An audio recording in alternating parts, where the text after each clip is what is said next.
Paki-like na lang po ang ating channel, subscribe at pakipindot na po ang notification bell para updated po kayo sa susunod na mga video. Sa video pong ito, ipapakita ko sa inyo yung isang pwedeng magamit ng bawat anglers. Ang kailangan po natin dito ay pardeble, tawad, pinaggamitang pang ahit, yung disposable, cutter, plies, saka po super glue.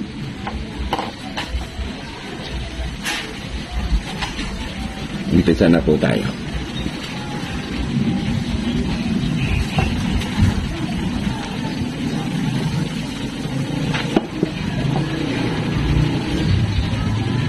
Shoutout po sa ating lahat ng mga subscriber, sa mga silent viewer. Salamat po sa patuloy na suporta sa ating channel at mabuhay po kayo. Panoorin lang po ang video nito at marami po kayong matututunan, mga ka-angler. Papakita ko rin po sa inyo kung saan ginagamit itong ginagawa nating anglers tools na sigurado po ako na mapapakinabangan ng bawat anglers na makakapanood ng video ito. Kaya panoorin po ninyo hanggang sa dulo at sana po ay makatulong sa inyo ang video na ito. Ito po ay isang tools na pwedeng magpagaan ng ating pamimingwit, yan man ay sa alat o sa tabang. Kaya panoorin po ang video at God bless po sa inyong lahat. Yan, habang inuumpisahan na po natin at ginagawa na yung tools na pwede nating magamit sa ating pang-araw-araw na pamimingwit.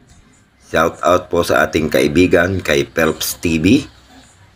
Shout out sa iyo, idol, at mabuhay. Ito pong ginagawa natin ay very useful para sa isang anglers. At yan po ay magagamit ninyo sa mga pagkakataon na nagre-repair kayo ng inyong mga pamiwas o pamingwit. Ganon din po kung kayo ay nasa aktwal ng pamimingwit. Kaya sa inyong lahat at para po sa inyong kapakinabangan, panoorin po ninyo ng buo ang video ito at nang makita po ninyo kung paano ginagamit yung ginagawa nating anglers tools. Madali lang pong gawin yan, basta po napanood ninyo ang video ito, sigurado po na alam na ninyo kung paano gumawa ng ganyang gamit na talaga naman pong hindi lang para sa mga baguhang anglers, kundi sa lahat po ng anglers.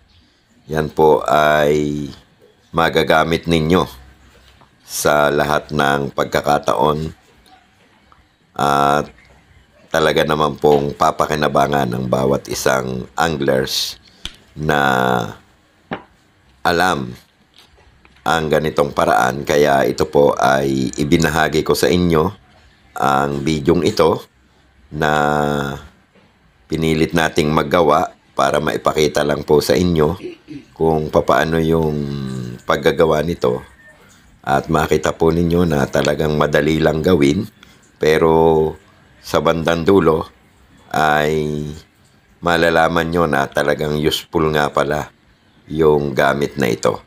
Kaya sa ating mga viewers, patuloy lang pong subaybayan at panoorin yung ating video para po malaman ninyo kung paano yung paggagawa at kung paano o kung saan ito ginagamit. Ito po ay bihira lang anglers yung nakakaalam nito. Kaya ako po ay malugod na nagbahagi sa inyo ng ating munting kaalaman na pwede po nyong pakinabangan sa inyong pamimingwit at ganun din po sa pag-aayos ng ating gamit sa pamimingwit, lalo po sa pag-aayos ng ating setup ng pamiwas.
Yan. Natapos na po natin yung kabila. At yan po, makikita po ninyo. Okay na. Ang isunod naman po natin ay yung pardible. Ganun lang po. Puputulin lang po ninyo doon sa may bilog. At makikita po ninyo kung papaano natin yan ayusin at kung papaano ilagay dyan sa disposable na pang-ahit. Yan naman po ay napakadaling itusok. Papainitin lang po gamit lang yung lighter at yan po ay mapapatibay naman natin sa paglalagay ng super glue para hindi siya mahugot at pakinabangan natin ng matagal. Ito pong paggagawa nito ay napakadali lang sapagkat simple lang na gawin pero maraming pakinabang yung pwede nating makuha sa ginagawa nating tools na ito. Ayan. Papainitin na po natin yan para maipasok natin dyan. Papainitin lang natin yan ng lighter at pag mainit na ay itutusok na natin dyan sa lumang disposable na pang-ahit. Yan. Pag itusok natin dyan, ay siguradong matibay yan pag nalagyan natin ng super glue. Ayan, habang pinainit natin muli at yan, itinutusok na natin para pumasok sa loob at malagyan natin ng glue para tumibay siya. Kaya para doon sa gustong gumawa rin nito ay madali lang naman po talaga yan. Nilalagyan na natin ng glue para hindi matanggal yung pagkakabaon niya doon sa disposable na tangkay ng pang-ahit. Simpleng-simple lang po yung gawin. At alam ko po na kayang-kaya yan kasi lahat po ng anglers malikhain. At basta sa papakinabangan sa pamimingwit ay madali pong matutunan yan ng bawat isang anglers yan. Okay na rin po yung kabilang dulo. At ipapakita ko naman po sa inyo kung saan ginagamit yan. Kaya panoorin na lang po ninyong mabuti yung video. At yan, tapos na po natin. Kita po ninyo parehong dulo na ang meron. At ito na po yung kung saan pwedeng gamitin yan. Yan. Panoorin po ninyong mabuti at nang pakinabangan po ninyo yung video na ito na kung saan ay meron tayong ipinakikilala sa inyo na useful tools para sa isang anglers para madali lang katulad niyang pagtatali sa swivel. Tingnan po ninyo kung saan gagamitin yung isang part ng ating ginawa. Bali yung kabilang part po niyan, yung pardible ay pwede nyong gamitin dito sa swivel na tinatalian natin. Yan po yung gamit niya. Para hindi po kung saan saang kanto ng lamesa nyo inilalagay o hindi natin mahigpitan ng mabuti kasi walang humahawak ng maayos. Diyan po sa pardible na ginawa nating parang may ano sa dulo, yan po yung magandang ipagbatak noong pagtatali natin sa swivel. Papakita ko naman po sa inyo yung gamit nito kung sa hook naman. Makita po ninyo na magagamit din natin ito pag hook yung tatalian natin. Yan. Tingnan po ninyo. At habang tinatalian po yung hook, shout out po dyan sa ating mga kaibigan dyan sa Bicol. Shout out sa iyo, Boss Kevin. At ingat palagi dyan. Ayan. Habang tinatalian natin yung hook,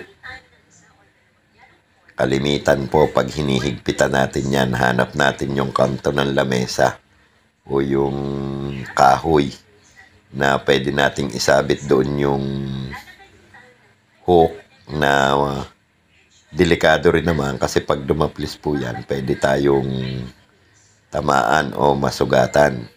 Dito po sa ating ginawang tools ay easy lang po yung paghihigpit ng itinali nating palibago ang tawag namin dyan sa hook. Yan. Tingnan po ninyong mabuti, mga ka-anglers. At ito po ay pwede nyong pakinabangan ang tools na ito. At nakita naman po nyo sa video na simple lang maggawa ng ganitong tools.